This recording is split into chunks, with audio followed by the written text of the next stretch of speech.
Hey people, I'm Claudine Wong. It's been a long, hard winter, and so this week we're going to take a look at the impact the winter has had on our roads, our rail, our bridges, and our state's budget. But we start with our PG&E bills. No doubt we all had our heaters working overtime through some very cold and wet days.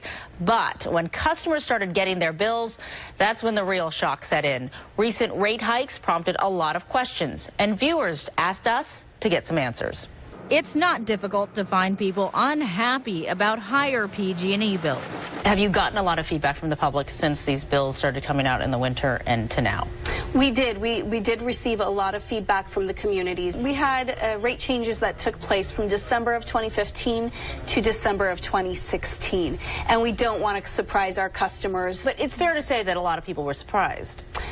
Customers were surprised, and a lot of it had to do with the rate change, but also the weather. In February, viewers said bills were up by $100 more. One viewer telling us his bill went up $140 to $400. Another viewer saying her bill tripled. Even solar customers felt the pain, and it all prompted San Bruno Senator Jerry Hill to get his staff to take a closer look. And I'm the first one to call it out. They have not at this point. The Public Utilities Commission has given them the increases that they have and that they're passing on to the consumer. The hikes didn't come out of nowhere. They were all approved by the California Public Utilities Commission. To be fair, it's been a cold and wet winter, which means usually people crank their heat and stay inside.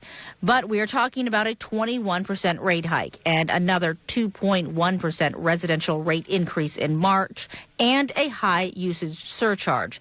And these changes all involve tiers. 4 tiers in 2015, 3 in 2016, and another tier change this month. We're going from 3 tiers to 2, and this is to make bills easier to understand, less complicated, and easier to read so people can really understand their bills. You're going to be paying more.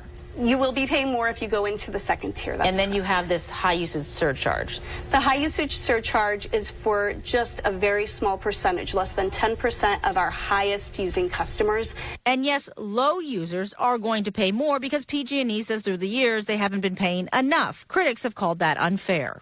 The majority of ratepayers are going to see an increase in their monthly bills so that the high-end users, most of them, will get a discount. That's going to be the impact, and that's what we think makes no sense, is completely unfair. The impacts have been hard to predict. Consider this question, posed last July by KTVU's Tom Vakar to the CPUC president who wrote and pushed for these changes.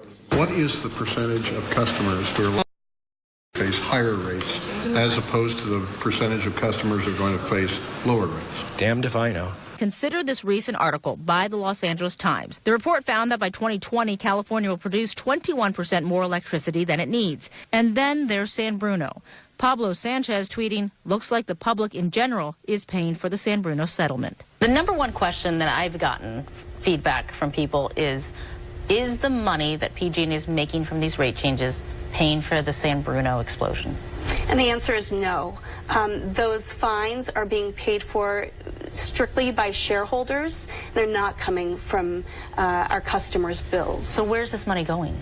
This is going to safety and reliability projects. So no, PG&E users aren't paying for the settlement, but there is no doubt San Bruno did shine the light on the need for infrastructure safety improvements across the system. The next question is, what can customers do?